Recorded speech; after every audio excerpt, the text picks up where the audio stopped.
Merci beaucoup. C'est un plaisir de vous accueillir à Kinshasa. Et merci pour l'honneur de partager ce podium. Nous tenons à remercier Makutano, les organisateurs, la participation, l'assistance. Nous n'avons pas beaucoup de temps, alors nous allons procéder d'une façon méthodique. Je vous poserai quelques questions après votre présentation si élogieuse qui représente l'homme, qui représente l'agence. Nous savons tous l'aide au développement, est-ce qu'il faut en finir pour coopérer. Voilà les thèmes sur lesquels nous allons discuter, échanger, profiter de votre expérience. L'aide n'a jamais développé un pays à travers le monde. C'est connu, c'est documenté. Et pourtant, l'aide au développement demeure nécessaire pour certains pays à faible revenu, à faible capitalisation, sans crédibilité pour chercher eux-mêmes sur le marché. Cette forme de générosité des pays du Nord vers le Sud, qui a cessé un peu vers le pays du Nord vers l'Est, c'est-à-dire vers les pays asiatiques, demeure pourtant important. Tantôt compris, tantôt incompris, les thèmes changent. On ne parle plus beaucoup d'aide, mais d'investissement solidaire, cette solidarité. Vous avez écrit un très bon livre, Réconciliation. Une forme de mea culpa ou bien une forme de reconnaissance qu'il faut partager ou coopérer. Ma première question, nous aimerions que vous nous parliez un peu de votre agence. Depuis que vous êtes là, on l'a orienté autrement. On a vu les portefeuilles s'élargir et cette nouvelle stratégie. Pour ça, vous avez à peu près 5 minutes de nous parler de ça avant qu'on avance sur d'autres questions. Merci. Bien, merci beaucoup, Dr Luanga, mais merci mille fois à Cathy Latiwa pour ces mots beaucoup trop élogieux, évidemment.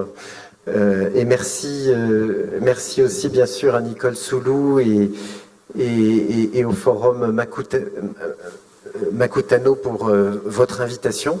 C'est un lieu depuis 7 ans absolument magnifique et dans lequel je crois nous sommes tous heureux et à l'aise et en parfaite confiance pour essayer d'imaginer finalement l'avenir et docteur, vous m'y invitez, le reset out of the box, c'est ça le thème de cette année, donc je prends ça avec beaucoup d'excitation et d'intérêt parce que, oui, vous avez raison, le monde auquel j'appartiens, le monde de l'aide publique au développement, et il a certainement besoin d'un reset et de penser out of the box. Et je vais essayer de vous convaincre que c'est ce que nous essayons de faire, pas tout seul d'ailleurs, hein, parce que beaucoup de gens se posent en ce moment les mêmes questions et espèrent trouver avec tous les partenaires de façon hyper collective les meilleures réponses. Et je dirais, on se pose ces questions parce que personne n'a les réponses, en vérité. Hein. C'est-à-dire, le monde de l'aide au développement, c'était quand même un monde où il y avait des vérités, et puis il suffisait de les transférer, et puis tout le monde allait devenir français, en fait. C'était un petit peu ça. Et là, on est maintenant dans une nouvelle étape qui s'est engagée, je pense, vraiment très très fort à partir de 2015. Cathy a cité l'accord de Paris, hein, je pense le Premier ministre a parlé de la présence du président Tshisekedi à la COP26 à Glasgow.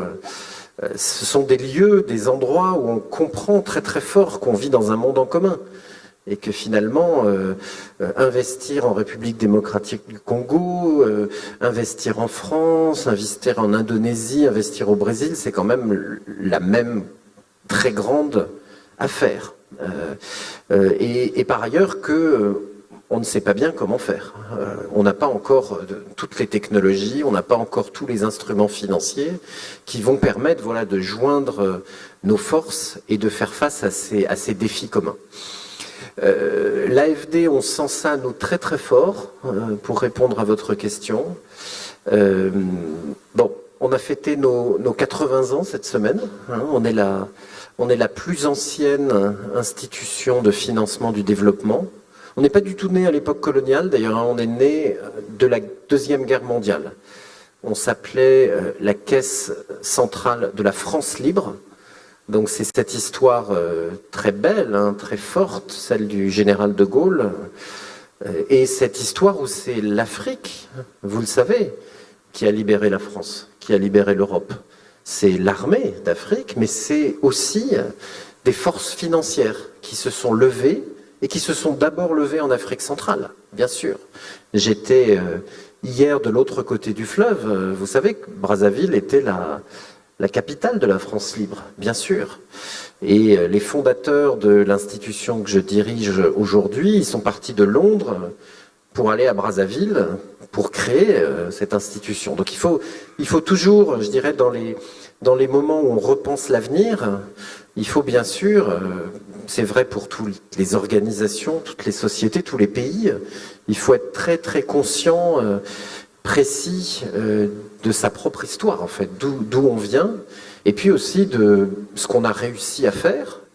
Et je crois que cette institution a fait, vous l'avez dit, de beaux investissements, des investissements qui ont eu de l'impact, et puis aussi peut-être avoir l'intelligence et la modestie de reconnaître ce qu'il faut changer peut-être, et notamment, je crois, assez profondément dans ce récit, dans cette posture, parfois un peu avec la vérité ou un peu en surplomb, qui est dans l'aide publique au développement.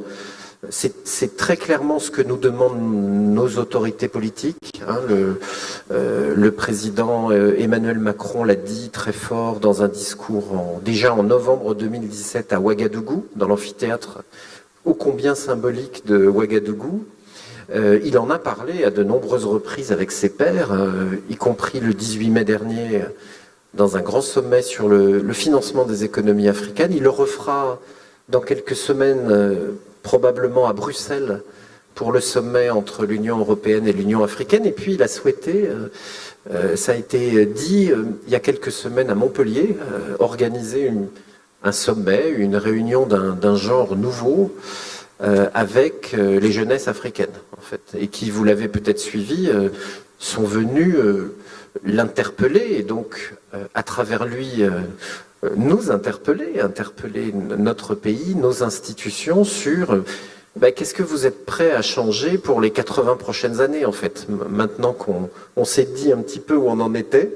Qu'est-ce que vous pourriez changer pour que de l'action même de développement, de la transformation des structures économiques, sociales, de la réponse à la crise environnementale, naissent des réponses démocratiques, des réponses inclusives, des réponses qui permettent un meilleur avenir pour les populations de nos pays, et que de cet échange, vous assuriez aussi un meilleur avenir pour les populations de votre propre pays. Donc moi je crois vraiment à effectivement un changement complet du narratif dans une relation vraiment hyper partenariale, et où on vient financer, appuyer les innovations qui sont en train de naître partout, en fait, quels que soient les pays, que ce soit des pays qui ont beaucoup de chercheurs, et des solutions sans doute, et des pays qui ont beaucoup aussi de sagesse, la crise de la Covid-19, la relation avec les virus. Je pense qu'il y a beaucoup de choses à comprendre, à apprendre d'Afrique, dans l'intérêt même de la France. Donc c'est ce partage, cet échange qu'il faut organiser, qu'il faut financer, évidemment. Et j'espère que la transformation de notre groupe, de notre agence, j'en dirai un mot sans doute, va y contribuer très fortement. Merci beaucoup, M. Rio, sur cette perspective des changements d'abord de narratif, et pas seulement des narratifs, même des philosophies, de l'approche à résoudre les problèmes africains. Africains avec les Africains, par les Africains. Je crois que c'est cet aspect qui a beaucoup manqué dans l'aide au développement, où on croyait que l'aide était la solution miracle. Il suffisait d'avoir des capitaux, de les jeter, et on connaît les narratifs qui étaient là. $1 investi, rapporter 4 à celui qui apportait le $1 ou bien €1 investi. Et nous apprécions ce changement. Le deuxième volet, vous venez toujours de signer, parce que nous sommes à Makutano, c'est le secteur privé. Et je suis de ceux qui ont observé comment le secteur privé transforme le pays. Par mon travail, je m'occupe de l'Asie quand je travaille à l'OMC Pacifique, où on a vu le rôle du secteur privé quand il travaille en symbiose avec l'État.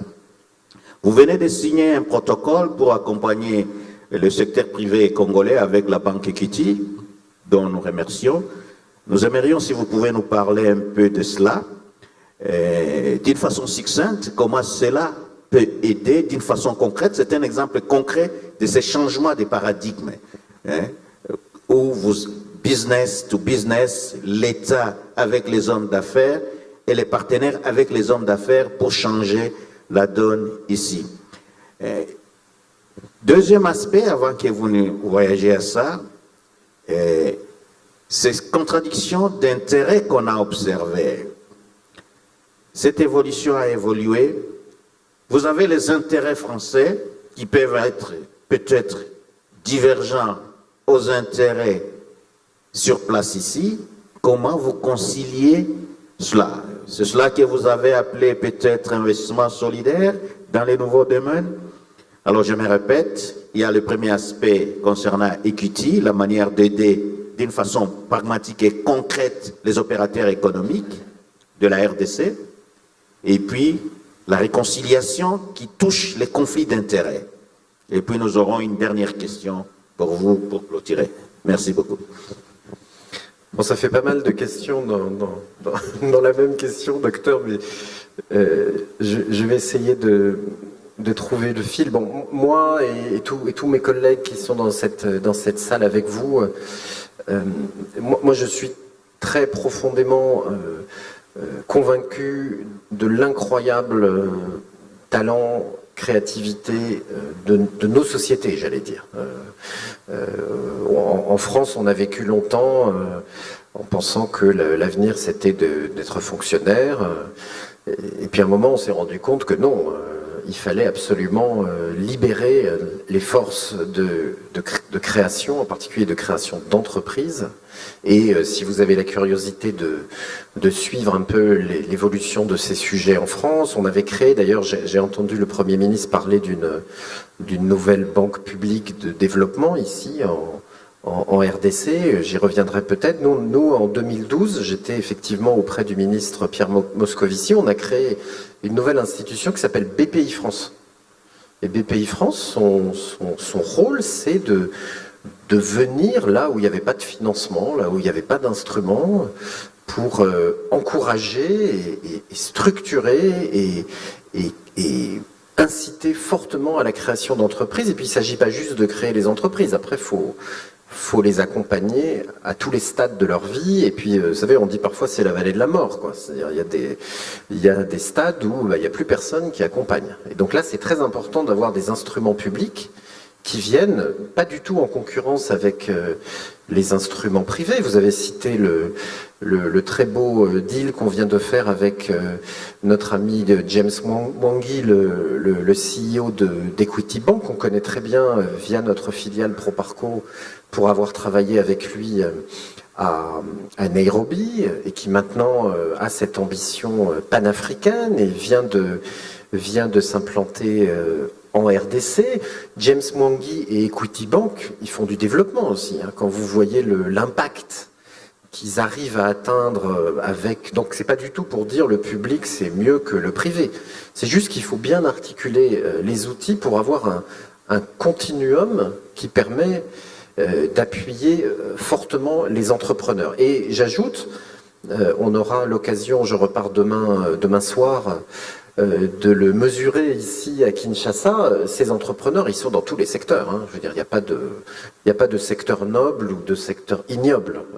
Moi, je crois en particulier, et puis ça fait du bien à nos maisons, que s'intéresser aux industries culturelles, s'intéresser à l'économie du sport, par exemple, et Dieu sait en Afrique si ces deux domaines, c'est là qu'on peut faire la démonstration. Je crois que il s'agit non seulement de domaines extrêmement inspirants, où il y a des leaders, où il y a des rôles modèles pour l'ensemble de la société, mais c'est aussi des secteurs économiques très actifs où il y a de la création de valeur. Et donc, ce monde très sérieux où on ne s'intéressait pas à ces secteurs, il faut le dépasser et aller dans ce sens.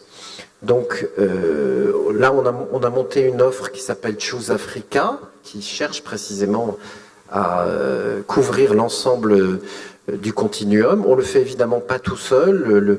Le 18 mai dernier, il y a une alliance pour l'entrepreneuriat qui a été lancée. Donc on le fait avec tous les collègues internationaux d'une façon très nouvelle. Et deuxième point, peut-être pour répondre à votre question, et toujours pour aller au-delà de l'aide, on le fait aussi dans un cadre extrêmement innovant et pour moi totalement fascinant qu'on a commencé à explorer, qui est précisément rassembler, parler, mobiliser l'ensemble des banques publiques de développement au monde. Donc pas seulement l'AFD, la Banque mondiale, vous voyez, les banques internationales. Je pense là aux banques nationales, ou même les banques dans les régions, à l'intérieur des États fédéraux, les banques sous-régionales. Et on a fait un petit peu la recherche, et on a trouvé qu'il y en avait 530 dans le monde, en fait. Donc personne ne le sait, ça. Il y a 530 banques publiques de développement dans le monde. Il y en a 95 en Afrique. Donc il y a la Banque africaine de développement, bien sûr qu'on connaît tous, qui est la plateforme multilatérale. Mais il y a aussi la TDB Bank, il y a aussi la DBSC en Afrique du Sud, il y a aussi la BDEAC à côté, à Brazzaville, la BOAD, enfin, il y en a beaucoup. Et si toutes ces institutions se mettaient, un peu comme BPI France en France, vous voyez, à essayer de pallier les défaillances de marché et d'accompagner cette grande force, émergence du secteur privé africain, de la créativité africaine, et invente les instruments qui aujourd'hui nous manquent, après tout, reconnaissons-le, ben là, ça va faire une différence. Et là, on va dépasser, j'ai écouté évidemment très attentivement la réponse du Premier ministre aux questions ce matin. On va dépasser aussi un débat qui est la solution, elle est 100% privée ou la solution, elle est 100% publique, dans lequel on s'est trop longtemps, je crois, égaré et qui est un peu idéologique. Le sujet, c'est vraiment d'articuler des capacités publiques, évidemment démocratiques, bien gouvernées, efficaces. Ça a été abordé. Et puis la force des sociétés, ce qu'on appelle le secteur privé, c'est-à-dire les sociétés. Et peut-être pour répondre à votre deuxième question, mais je ne veux pas être trop long, voyez vraiment l'AFD comme... alors on a intitulé notre anniversaire jeudi dernier, on a dit 80 ans du côté des autres. Donc ne le prenez pas mal, hein, c'est pas pour dire il y a les gens d'un côté puis les autres, c'est juste pour dire dans ce monde, pour construire ce monde en commun, on a besoin d'acteurs, je dirais, qui vont jouer dans l'équipe d'en face en fait, qui vont connaître en profondeur les enjeux, les ressorts, les forces, mettons, de la société congolaise, ou avec tous ceux qui souhaitent coopérer avec la France, dans leur propre intérêt, pour les appuyer dans leur dynamique de développement, et puis aussi pour tisser des liens positifs, concrets, avec la France, avec l'Europe, avec tous ceux qui veulent coopérer avec la RDC. Donc je dirais, moi j'aime pas aussi dans l'idée de l'aide de dire qu'il n'y a pas d'intérêt, que tout ça c'est un monde merveilleux. Non, moi je veux qu'on s'intéresse aux intérêts des Congolais, et qu'on les lie aux intérêts des Français. Mais c'est dans ce sens-là que ça se passe. Hein. Et c'est à ça que sert notre institution, évidemment, dans l'équipe de France, que notre ambassadeur, que je salue et remercie d'être ici, Bruno Aubert, dirige ici, avec tous les collègues qui sont là. Mais nous, dans cette équipe, on est, voyez, on est l'institution qui est du côté des autres, qui doit aller le plus loin possible. Et encore une fois, pour y comprendre les solutions qui naissent, la RDC Solutions, vous l'avez dit, c'est votre projet. Donc ça nous intéresse. On veut investir dans les solutions qui naissent en RDC, et puis on veut bien sûr les ramener en France.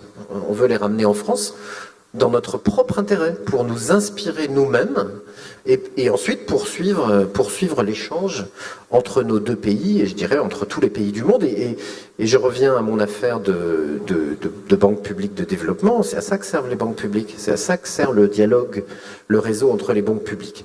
Et je termine en disant ce que je suis venu dire. J'aurai l'honneur de voir le président Tshisekedi, le Premier ministre, j'ai vu le ministre des Finances hier. Je suis venu dire qu'on veut faire ça dans ce moment très singulier, très passionnant qu'est en train de vivre la RDC. On veut le faire avec beaucoup plus de force qu'on ne l'a fait naguère. Hein. Donc on va signer un mémorandum pour dire qu'on veut investir 500 millions d'euros dans les 4 années qui viennent. On a bien avancé ces dernières années. On veut le faire avec toutes les capacités du groupe AFD, hein, donc l'AFD, Proparco pour le secteur privé, c'est notre objet aujourd'hui, et puis aussi une nouvelle filiale de l'AFD qui s'appelle Expertise France, qui est l'institution qui peut amener tout le dialogue, je dirais, technique, humain, renforcement de capacité, qui est absolument indispensable, évidemment, pour tisser les liens que j'évoquais. Donc, je vous en prie, adressez-vous à Safia Ibrahim, qui est là, notre nouvelle directrice ici à Kinshasa, à Anna, à Audrey Maignan, qui est notre directrice régionale de Proparco, autour de notre ambassadeur. Challengez-nous, amenez-nous des projets. On n'aura peut-être pas toujours la solution tout de suite, mais je vous promets, on ne vous dira pas non, et on va chercher ensemble les solutions ou appuyer les acteurs comme Equity, d'autres aussi, Advance, d'autres avec lesquels on travaille évidemment ici, qui eux pourront apporter la solution de proximité si nous-mêmes nous ne pouvons pas le faire. Donc ça, c'est pas de l'aide, hein, vous voyez, c'est de l'investissement solidaire. Merci beaucoup sur cette approche des partenariats. Pour développer la RDC ou développer les pays africains, il faudra transformer, créer de la valeur. Le Premier ministre l'a parlé ici dans les premiers panels, et nous ne pouvons qu'apprécier cette approche d'accompagner dans la création de la valeur. Le président de la République croit à l'entrepreneuriat congolais. Il veut créer des millionnaires congolais. Mais les grands défis, comment créer des millionnaires, comment créer une société capitaliste sans des capitaux. Pour cela, l'approche d'une banque publique de développement, le rôle de l'État est très important. Et je crois qu'il y a une réflexion suffisamment avancée pour la création de quelque chose dans ce genre, comme en Afrique du Sud, à IDC, comme ce que vous avez fait en France. Et il y a cette réflexion au niveau du ministère des Finances et à la présidence pour la création d'une banque pour accompagner les créations de valeur congolaises. Ça, c'est quelque chose qui sera discuté dans le panel des après-midi pour la création des richesses. Je vais finir par la dernière question, parce que on a raccourci sensiblement notre temps, qui est simple. En observant la France, avec seulement ce que vous avez déversé comme un développement, ça fait plus de 6 milliards, c'est beaucoup d'argent. Les pays francophones, ça c'est la question qui m'a été remise par le public, comme elle ne va pas le poser, je vais vous la poser. Les pays francophones d'Afrique performent moins que les pays anglophones. Est-ce idéologique? C'est l'approche qui fait cela? Bon, on aimerait, parce que vous avez parlé de la réconciliation dans votre livre, une approche que nous apprécions, c'est cette différence des pays anglophones qui progressent un peu, qui performent mieux que les pays francophones d'Afrique. Ces questions linguistiques ou ces questions idéologiques, ou c'est les attitudes des hommes d'affaires, ou c'est l'approche d'investissement. Il y a des petites questions et puis vous aurez le mot de la fin. Et puis je conclurai. Merci. Merci beaucoup. Moi, je dois dire que bon, je suis aujourd'hui dans le plus grand pays francophone du monde. Donc, bien sûr, je respecte, je crois que la langue est aussi un vecteur économique, d'affaires, évidemment, et qu'il faut, voir la langue française pour la culture, mais il faut aussi la voir comme un instrument de dialogue, de business, et peut-être qu'on n'a peut-être pas assez regardé la francophonie, nous en France, de cette façon. Donc la contribution de la RDC à la francophonie, c'est pourquoi pas. C'est peut-être de nous aider comme ça à changer aussi de regard et à la renouveler et à la rendre plus vibrante et plus forte encore. Mais nous, on a une stratégie à l'AFD, on avait lancé ça en 2017, on l'a appelé Toute Afrique. Donc moi, j'essaie de regarder l'Afrique comme un tout, en fait, hein. Et en particulier, bien sûr, d'arrêter de la couper en deux entre l'Afrique du Nord et l'Afrique subsaharienne. Enfin, tout ça n'a absolument aucun sens et vient nous empêcher, en fait, de comprendre et donc d'agir dans les dynamiques qui sont à l'œuvre très puissantes sur le continent. C'est pas pour dire que tout est identique en Afrique, évidemment. Mais c'est seulement, je pense, quand vous considérez le continent dans sa taille, l'Afrique c'est l'Inde, hein. C'est-à-dire c'est aujourd'hui très exactement la population, 1,3 milliard, 2, et la richesse, le PIB de l'Inde. En vérité, c'est beaucoup plus. Puisque vous savez bien, le Premier ministre l'a dit d'ailleurs, il y a un petit travail à faire sur les statistiques de population, les statistiques économiques. Donc moi je suis persuadé que l'Afrique c'est déjà beaucoup plus que l'Inde. Et si on prend en plus encore l'upside, c'est-à-dire le potentiel économique de l'Afrique, va dépasser l'Inde, si ce n'est pas déjà le cas, très rapidement. Mais comme on regarde l'Afrique anglophone, francophone, Afrique du Nord, Afrique subsaharienne, en fait on oublie cette affaire. Je vous signale d'ailleurs, je fais la pub de l'éditeur Armand Collin, on a publié l'année dernière un atlas où on a fait ça en fait, cette chose très simple que personne ne fait d'ailleurs, hein, ni le FMI, ni la Banque mondiale, on additionne les chiffres de l'Afrique du Nord et de l'Afrique subsaharienne. Et on a fait une chose, on a pris 55 indicateurs et on est revenu 30 ans en arrière. Et on a regardé, vous verrez, c'est assez pédagogique sur chacun des indicateurs, l'histoire, ce qui s'était passé depuis 30 ans. Et évidemment, cette histoire, bien sûr, il y a énormément de problèmes, mais cette histoire, elle est beaucoup plus forte, elle est beaucoup plus belle, il s'est passé beaucoup de choses, en fait, sur le continent depuis 30 ans, et il faut qu'il s'en passe beaucoup d'autres, évidemment. Mais je pense que quand on dit, comme le président Emmanuel Macron le dit à nos concitoyens, il faut convertir les regards, il faut changer de regard, ça passe par ces choses comme là qui sont très très simples. Donc moi je crois pas vraiment à ces... Bon, il y a peut-être en Afrique francophone, je l'ai dit, une culture dont nous sommes peut-être d'ailleurs, je l'ai dit aussi, un peu responsables. Mais comme je vous dis, on est en train de changer très vite en France aussi. Donc une culture qui est peut-être un peu moins favorable à l'entrepreneuriat, peut-être. Je suis même pas sûr en fait, hein. Et donc ça, il faut évidemment pousser fort. Il y a beaucoup d'exemples dans beaucoup de pays d'Afrique francophone extrêmement positifs de ce point de vue-là. Donc faut bâtir à partir de ce qui marche. Et peut-être dernière chose pour terminer sur l'entrepreneuriat, moi je crois, et il faut que tout le monde soit extrêmement convaincu que c'est le secteur privé domestique qui est la clé. C'est-à-dire, j'ai mon ami que vous connaissez tous, qui est un si grand chef d'entreprise, qui s'appelle Tidjane Thiam, qui nous a beaucoup aidé à préparer le sommet de mai dernier. Tidjane, il dit une chose très très simple, ça n'existe pas une entreprise qui est grande tout de suite, en fait, ça n'existe pas. Les grandes entreprises, elles naissent pas grandes, en fait. toute entreprise, ça commence par un entrepreneur dans un garage qui invente Apple.